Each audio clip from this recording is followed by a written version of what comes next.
주님께서 미리 말씀하셨던 이 말씀을 응하게 하기 위해서 예수님만 이렇게 잡혀가고 제자들은 가도록 이렇게 해달라고 했는데 그렇게 했던 것을 보게 됩니다. 근데 여기 베드로, 요한복음 18장 10절, 이에 시몬 베드로가 칼을 가졌는데 그것을 빼어 대제사장의 종을 쳐서 오른편 귀를 베어버리니 그 종의 이름은 말고라.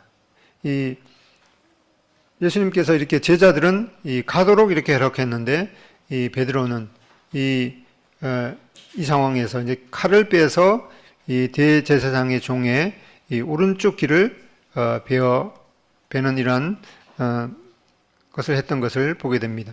그런데 예수님께서는 누가복음 21장 51절에 예수께서 일러 이르시되 이것까지 참으라 하시고 그 귀를 만져 낫게 하시더라. 이 예수님께서 잡혀가는 이 상황 가운데서도 예수님께서는 이 귀가 잘린 이 대제사장 종의 이 말고의 그 귀를 만져서 낫게 하는 이런 놀라운 기적을 베푸셨던 것을 보게 됩니다. 근데 예수님께서 베드로에게 이에 예수께서 베드로에게 이르시되 내 칼을 도로 칼집에 꽂으라. 칼을 가지는 자는 다 칼로 망하느니라. 우리는 이 칼을 가지는 자는 다 칼로 망하느니라 하는 이런 예수님의 말씀을 우리 마음 가운데 담아야 될 줄로 생각이 됩니다. 그러면서 예수님께서는 아버지께서 내게 주신 잔을 내가 마시지 아니하겠느냐 이렇게 말씀하셨습니다. 이 아버지께서 주신 잔은 이사야서 51장 22절에 내 주 여호와 그의 백성의 억울함을 풀어주시는 너의 하나님이 이같이 말씀하시되 보라 내가 비틀거름치게 하는 잔 곧 나의 분노의 큰 잔을 너희 손에서 거두어서 너가 다시는 마시지 못하게 하고 이 아버지 하나님께서 예수님에게 주신 잔은 바로 죄인들에게 부어지는 이 분노의 잔인 것을 보게 됩니다. 그래서 예수님께서는 아버지께서 내게 주신 잔을 내가 마시지 아니하겠느냐 이렇게 말씀하셨던 것을 보게 됩니다. 요한복음 18장 12절에 보면은 이에 군대와 천부장과 유대인의 아랫 사람들이 예수를 잡아 결박하여 먼저 안나스에게로 끌고 가니 여기 이 유다가 가룟 유다가 이 군대를 끌고 군대와 또 천부장을 그리고 다른 아랫 사람들이 이렇게 끌고 왔는데 여기 보면은 이제 군대란 말이 로만 이 코호트라고 이렇게 되어 있는데 이 비석은 그 로마 군인들의 편제를 나타내는 그런 돌 비석입니다. 여기 보면 이게 라틴어로 써져 있는데 이 10번째 군단 레기온 그 다음에 8번째 이 코호트라는 그런 부대 명칭인데 이 그 로마 군대의 그 편제 단위가 이 군단 이 레기온은 한 6,000명 정도 되는 그런 병력이 바로 이 군단입니다. 그리고 6,000명의 약 10분의 1이 바로 이 코호트인데 이 코호트는 6,000명의 10분의 1이니까 600명의 이 단위 부대. 이 가룟 유다가 같이 온 이 로마 이 군대는 바로 이 600명의 군대들과 그 다음에 이 1,000명의 부대를 다스리는 그 지휘관과 함께 왔던 것을 보게 됩니다. 이렇게 예수님 한 분을 잡는데 이렇게 많은 군대들을 동원해서 왔습니다. 그런데 예수님께서 마태복음 26장 53절 너는 내가 내 아버지께 구하여 지금 12영 전에 개혁성 12영 지금은 개혁 개정의 12군단 더 되는 천사를 보내시게 할 수 없는 줄로 아느냐. 이 로마 이 코호트가 600명 이렇게 왔지만 예수님께서는 12군단 그러니까 6,000명의 그 군단 내는 12군단 그 천사를 이끌고 올 수 없는 줄로 아느냐 이렇게 해서 72,000명의 이 천사 군단을 보내서 나를 잡는 이 로마 군병들을 다 멸하게 하실 수 없는 줄로 아느냐 이렇게 말씀하셨습니다. 이 나라마다 군대 편제가 틀리는데 여기도 이제 군사 그 전문가가 계시지만은 우리나라 군단은 한 개 군단은 한 4, 5만 정도 되는데 우리나라에는 군단이 제8군단까지 있어요. 4군단은 없고 8군단하고 그 군단급의 부대가 다 이렇게 합치면 한 10개 군단 정도 되는 그런 부대가 있죠. 북한도 한 12개 군단 정도 되는데 육군만 그런 거죠. 이렇게 예수님께서는 12군단 되는 그런 천사를 보내서 나를 잡으려고 하는 모든 군대들을 멸하시게 하실 수 없는 줄로 아느냐 이렇게 말씀하신 것을 보게 됩니다.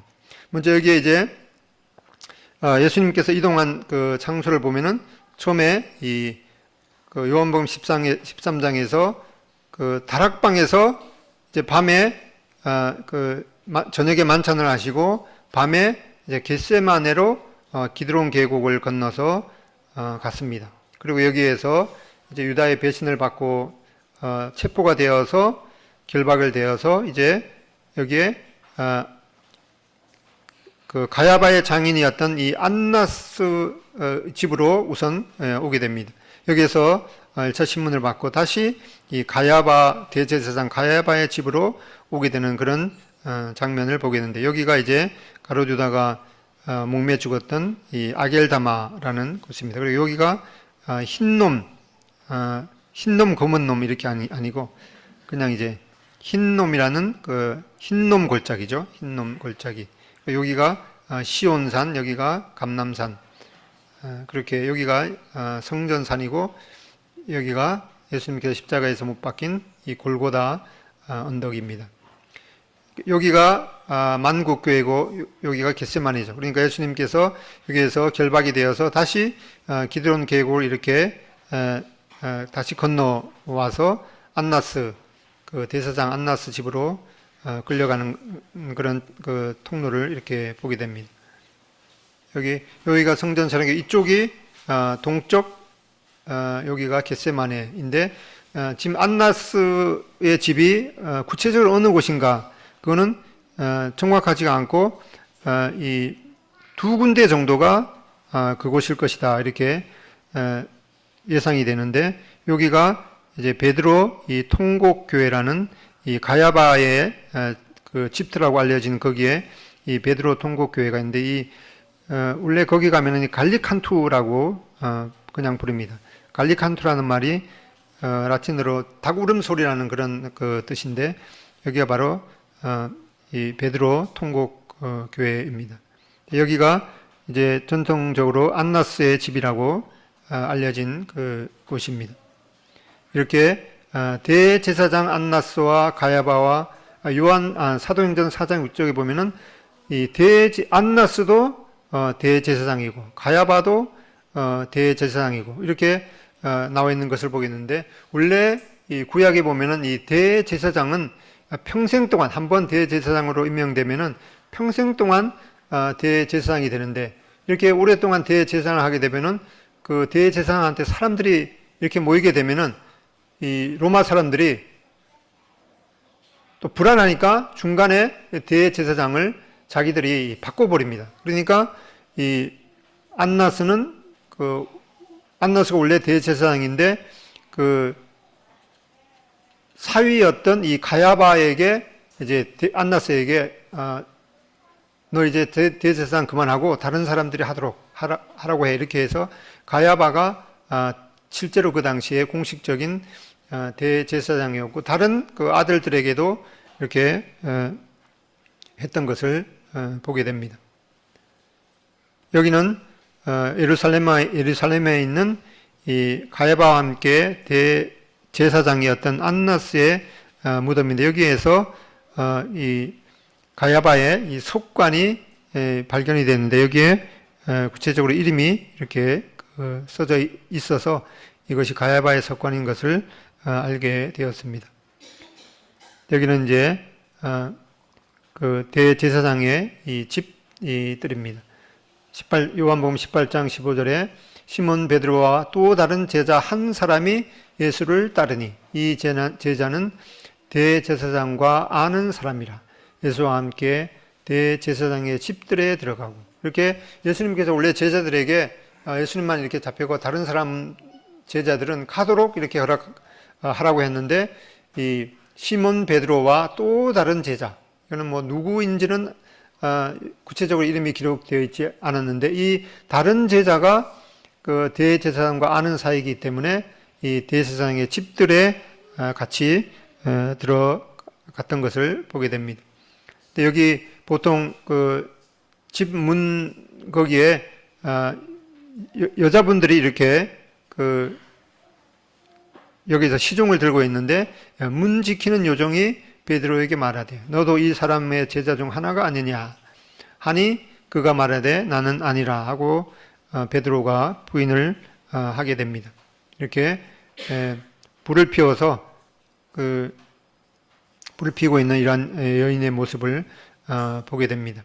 이렇게 이 첫 번째 바로 이 베드로는 문 밖에 서 있는지라, 문 밖에 서서 이 그 문 지키는 요정이 베드로에게 말하되 너도 이 사람의 제자 중 하나가 아니냐 하니 그가 말하되 나는 아니라. 이 그 장면이 무슨 그 신문을 하는 장소도 아니고 그리고 어떤 그 공식적인 그런 그 직함을 가진 사람이 베드로에게 물은 것도 아니고 그냥 이 요정이 이렇게 물었는데도 베드로는 나는 예수님의 제자가 아니다라고 이렇게 첫 번째 부인을 했던 것을 보게 됩니다. 그리고 요한복음 18장 18절에 그때가 추운 고로 존과 아랫 사람들이 불을 피우고 서서 쬐니 베드로도 함께 서서 쬐더라. 이렇게 숯불을 피웠는데 이 베드로가 처음에는 이렇게 서서 그 불을 쬐는 그 모습을 보게 되는데 조금 있다가 이제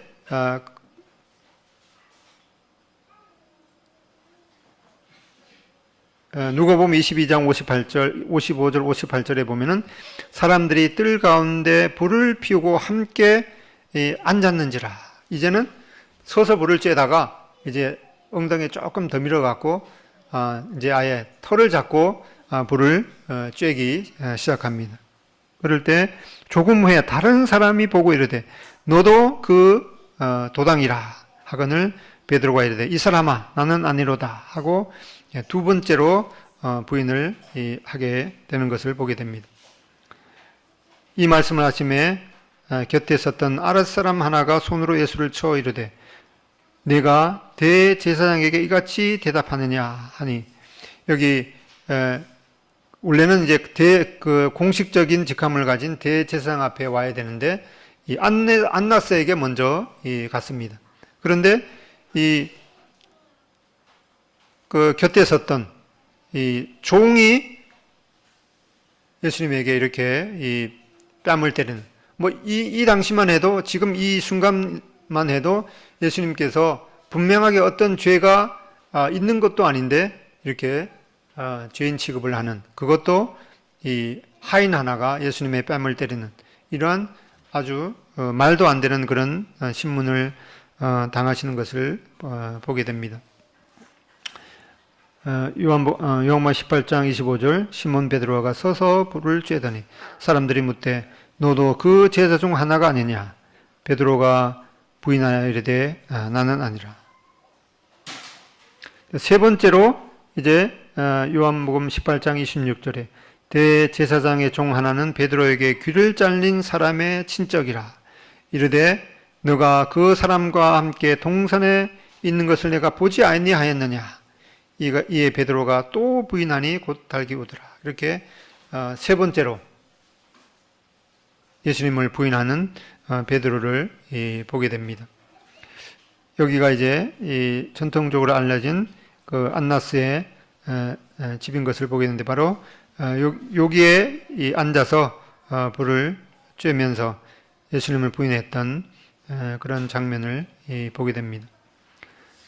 마가복음 14장 72절 달기 곧 두 번째 울더라. 이에 베드로가 예수께서 자기에게 하신 말씀 곧 달기 두 번 울기 전에 너가 세 번 나를 부인하리라 하심이 기억되어 그 일을 생각하고 울었더라. 이렇게 예수님께서 달기 두 번 울기 전에 너가 세 번 나를 부인하리라 한 그 말씀이 생각나서 울었던 것을 보게 됩니다.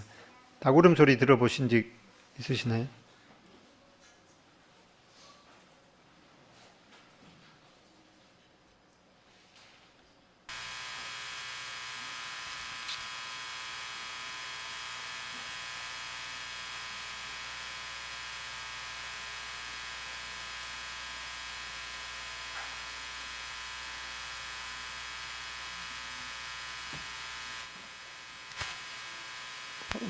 뭐가 잘못됐나 본데.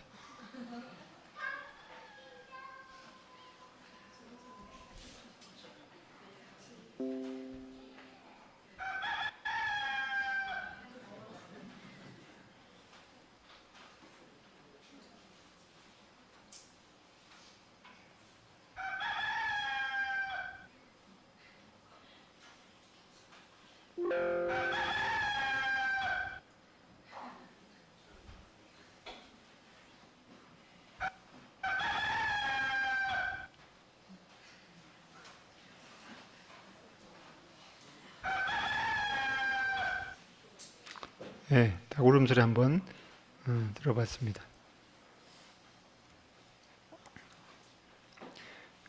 누가복음 22장 60절 베드로가 이르되 이 사람아 나는 내가 하는 일을 알지 못하노라 라고 아직 말하고 있을 때에 닭이 곧 울더라. 주께서 돌이켜 베드로를 보시니 이렇게 베드로와 주님의 시선이 이제 마주쳤습니다.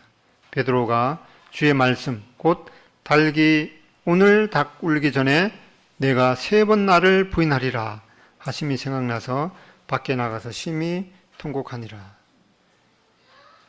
마태복음 26장 74절에는 그가 저주하며 맹사에 이르되 나는 그 사람을 알지 못하노라 하니 곧 닭이 울더라. 이에 베드로가 예수의 말씀에 닭 울기 전에 너가 3번 나를 부인하리라 하심이 생각나서 밖에 나가서 심히 통곡하니라. 이제 이 안나스가 예수님을 결박한 그대로 이제 대제사장 가야바에게 보냈습니다. 이 가야바의 집은 지금 베드로 통곡교회 그 자리가 바로 이 가야바의 집이라고 보통 알려져 있습니다. 여기가 이제 가야바의 집입니다. 옆으로 그 발굴하고 있는 그런 장면을 보게 되는데 여기가 베드로 이 통곡교회였는데 여기 꼭대기가 이렇게 십자가 위에 닭을 이렇게 형성해 놨습니다. 베드로가 왜 예수님을 부인하는 그런 실패를 했는가? 첫 번째로 자기 자신이 남보다 이 우월하다는 이 자만심이 있었습니다. 마태복음 26장 33절에 보면은 베드로가 대답하여 이르되 모두 주를 버릴지라도 나는 결코 버리지 않겠나이다. 이 말은 다른 사람을 볼 때 자기만큼 이렇게 시원찮아 보였기 때문에 아무래도 다른 사람들은 부인할 것 같은 그런 자만심이 있었던 것을 보게 됩니다. 그런데 예수님께서 이르시되 내가 진실로 너에게 이르노니 오늘 밤 닭 울기 전에 내가 3번 나를 부인하리라. 베드로가 이르되 내가 주와 함께 죽을지언정 주를 부인하지 않겠나이다 하고 모든 제자도 그와 함께 하니라. 이렇게 다른 사람이 자기보다 못할 것 같은 그런 자만심이 있었던 것을 보게 됩니다. 그다음에 두 번째는 이 기도해야 할 시간에 잠에 빠졌기 때문입니다. 마태복음 26장 37절 41절에 보면은 이 요한복음에는 예수님께서 겟세마네 동산에서 땀방울이 핏방울이 되도록 기도하신 그 내용은 기록해 주지 않았는데 왜 그런가 하니까 이 요한복음은 마태, 마가, 누가 복음이 기록된 그 수십 년 후에 기록이 되었기 때문에 굳이 이것을 기록하지 않아도 사람들이 알기 때문에 그렇게 쓰지 않은 것을 보게 됩니다. 이렇게 예수님께서는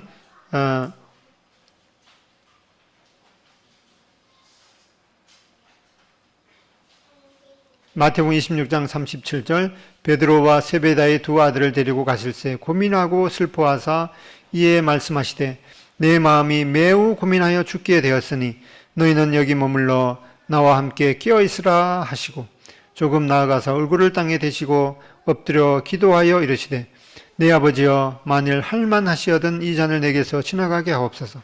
그러나 나의 원대로 마옵시고 아버지의 원대로 하옵소서 하시고 제자들에게 오사 그 자는 것을 보시고 베드로에게 말씀하시되 너희가 나와 함께 1시간도 이렇게 깨어 있을 수 없더냐.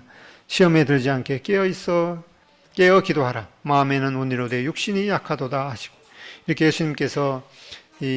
예수님께서는 땀방울이 핏방울이 되도록 이렇게 기도하시면서 너희들도 함께 기도하고 있으라. 이렇게 기도해야 될 시간에 잠에 빠졌던 것을 보게 됩니다. 다음에 세 번째로는 베드로는 주님을 가까이 따라가는 것이 아니라 멀찍이 따라갔던 것을 보게 됩니다. 누가복음 22장 54절 예수를 잡아 끌고 대제사장의 집으로 들어갈새 베드로가 멀찍이 따라가니라. 이 베드로는 주님을 가까이 따르는 것이 왠지 모르게 그 위험을 느껴서 이렇게 멀찍이 따라갔던 것을 보게 됩니다. 야고보서 4장 8절은 하나님을 가까이 하라. 그리하면 너희를 가까이 하시리라. 이 예수님을 가까이 해야지 예수님의 능력을 힘입을 수 있는 것을 보게 됩니다. 동물들의 그 세계를 보면은 맹수들이 그 자기의 먹잇감을 이렇게 찾을 때 이 무리에서 누가 떨어지나 어떤 짐승이 떨어지나 그것만 유심히 보고 있다가 그 무리에서 떨어진 그 짐승을 먹잇감으로 공격하게 됩니다. 아무리 연약한 갓 태어난 그런 그 새끼라도 큰 물이 중간에 있으면은 결코 그 맹수들의 먹이가 되지 않는 것을 볼 수가 있는데 이렇게 우리가 사단의 밥이 되지 않기 위해서는 성도들의 그 교제 가운데서 이탈되어서 외롭게 있는 그런 사람을 사단은 바로 먹잇감으로 삼는 것을 보게 됩니다. 그다음에 네 번째로 이 베드로는 이 악한 자들의 자리에 함께 앉았기 때문인 것을 보게 됩니다. 요한복음 18장 22절에 처음에는 시몬 베드로가 그 숯불 피웠는데 거기에 그냥 약간 떨어져서 서 있었습니다. 그러다가 이제 결국에는 그들과 함께 아주 앉아서 불을 쬐는 그런 모습을 보게 되는데 누가복음 22장 55절 사람들이 뜰 가운데 불을 피우고 함께 앉았는지라 베드로도 그들 가운데 앉았더니 시편 1편 1절에 보면은 우리들에게 경고해 주고 있습니다. 복 있는 사람은 악인들의 꾀를 따르지 아니하며 죄인들의 길에 서지 아니하며 오만한 자들의 자리에 앉지 아니하고 이렇게 분명히 말씀해 주고 있는데 베드로는 악인들과 함께 섰다가 그 자리에 앉았기 때문에 이렇게 실패했던 것을 보게 됩니다. 매튜 헨리는 이런 글을 썼습니다. 악행하는 자들과 함께 서서 불을 쬐는 사람들은 선한 사람들에 대해서 갈수록 차가워지며 선한 일에 대해서도 그러한 태도를 갖게 된다. 마귀의 불 옆에 있기를 좋아하는 사람들은 마귀와 함께 불 속에 들어갈 위험이 크다. 그래서 우리가 주님을 따르는 자들의 그 교제 가운데 있는가, 아니면은 떨어져서 외롭게 있는가, 우리 자신을 살펴볼 필요가 있겠습니다. 이제 베드로가 어떻게 회복이 되었는가? 먼저 이 베드로를 향해서 주 예수님의 기도가 있었던 것을 보게 됩니다. 누가복음 22장 31절 32절 시몬아 시몬아 보라 사단이 너희를 밀 까부르듯 하려고 요구하였으나 그러나 내가 너를 위하여 내 믿음이 떨어지지 않기를 기도하였노니 너는 돌이킨 후에 내 형제를 굳게 하라. 이 시몬은 바로 이 베드로의 그 옛날 이름이죠. 이 밀을 까부른다 이 말을 청년들이 그 신세대들은 무슨 소리인지 잘 모를 수가 있어요. 이거 보고 뭐라 그러죠?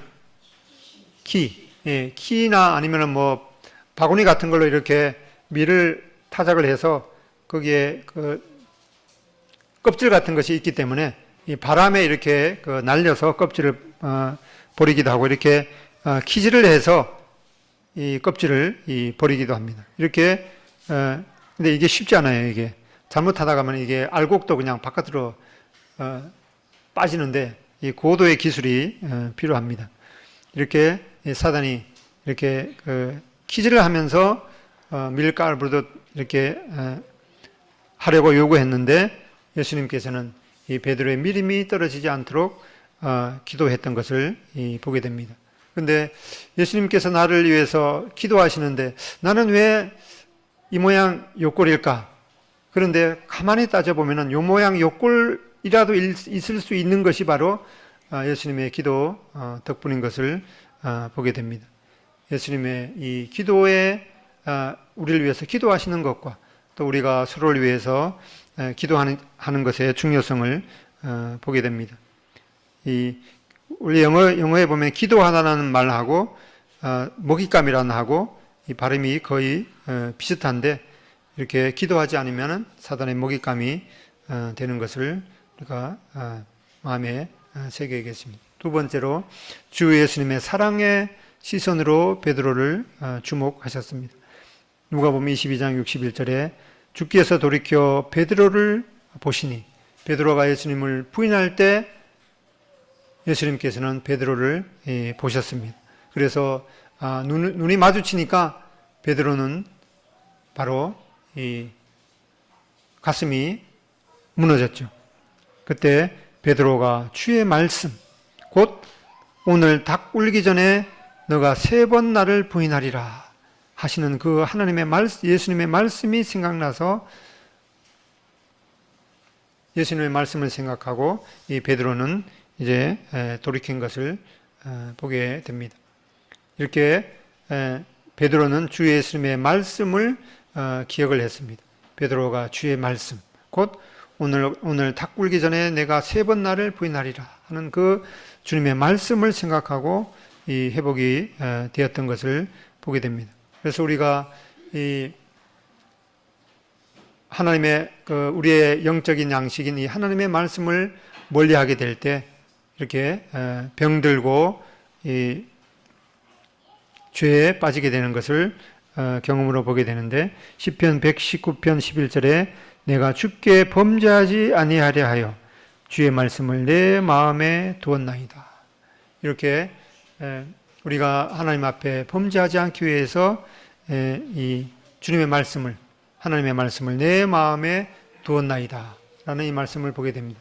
우리는 이 성령의 역사를 생각하게 될 때 뭔가는 우리에게 이 뜨겁게 다가오고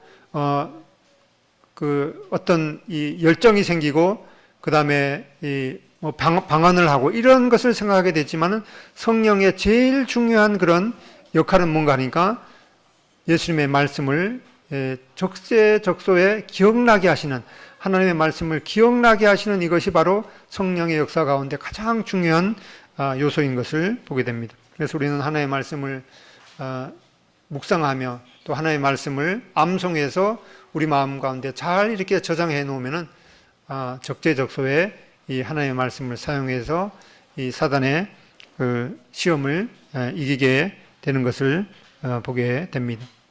이것은 바로 그 엘 그레코라는 사람이 베드로의 그 눈물이 나는 그런 그 그림을 그렸는데 실제로 가까이 가 보면은 이 눈이 이렇게 그려져 있다 그래요. 아주 금방 이 눈에서 눈물이 쏟아질 정도가 되는데 그런데 왼팔에 보면은 예수님께서 약속으로 주신 이 천국 열쇠를 가지고 있지만은 이 베드로는 평생에 이 예수님을 3번이나 부인했던 그런 것을 생각하면서 예수님 앞에 겸손하게 살아갔던 것을 보게 됩니다. 이렇게 이 베드로는 여기 누가복음 22장 62절 보면은 밖에 나가서 심히 아주 통곡을 했다.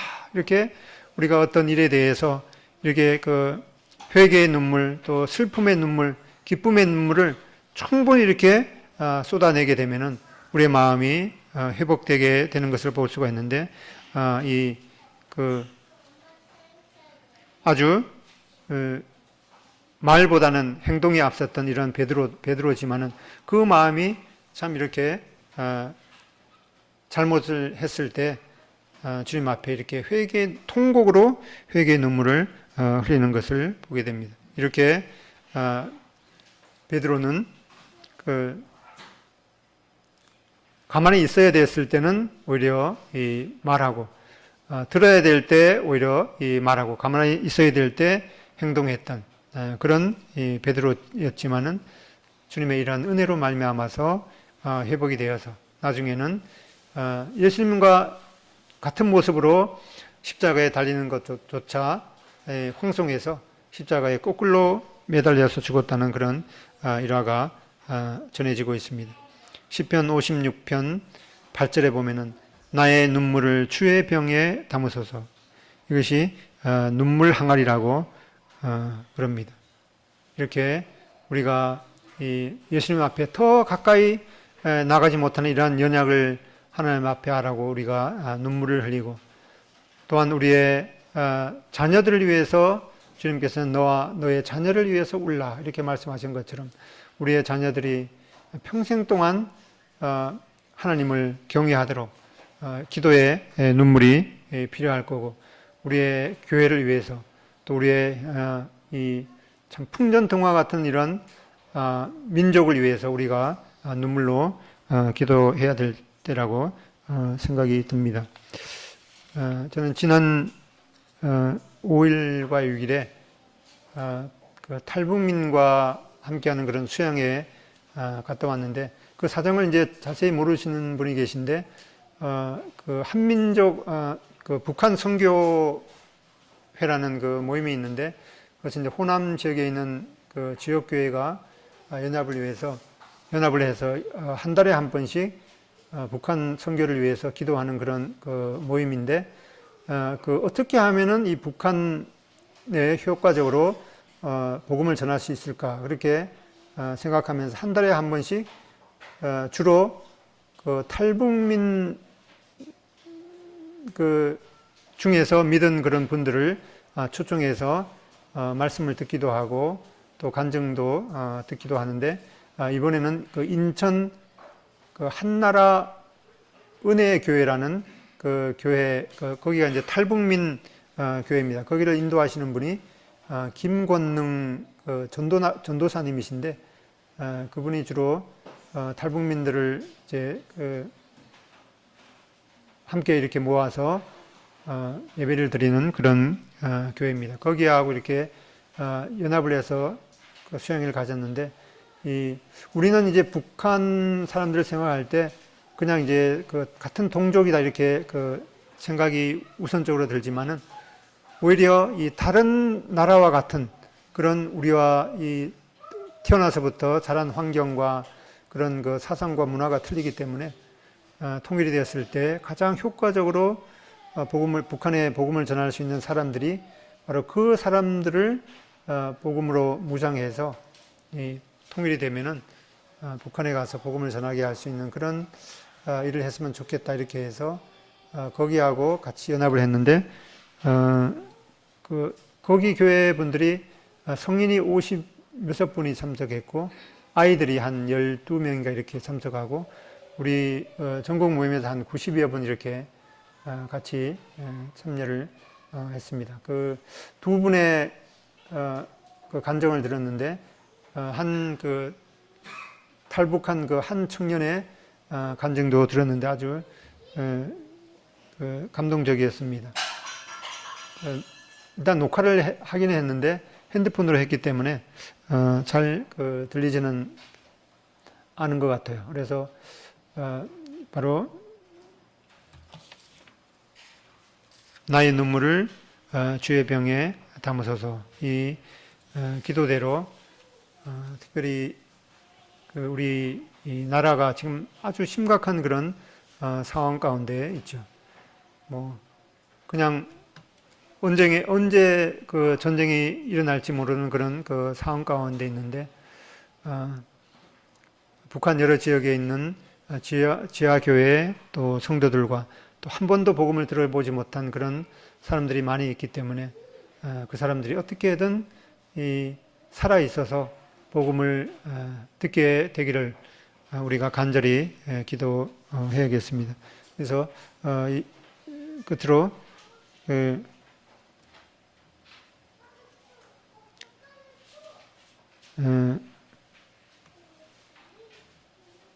명성희라는 분이 원래는 그 평양음대 성악과를 나와서 탈북을 해서 지금은 우리나라의 그 오페라 가수로 활동하고 있는데 그분이 부른 이 그리운 금강산을 한번 시청하면서 특별히 우리가 그 북한에 대해서 눈물로 기도하는 그런 기회가 되었으면 좋겠습니다.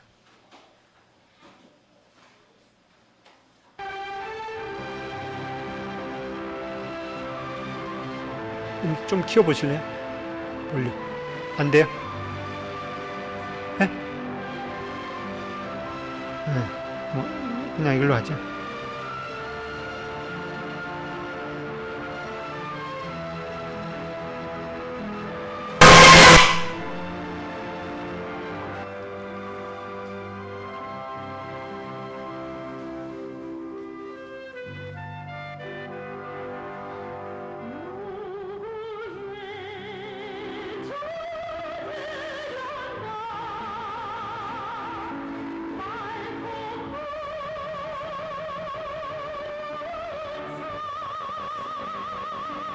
안 나오네요.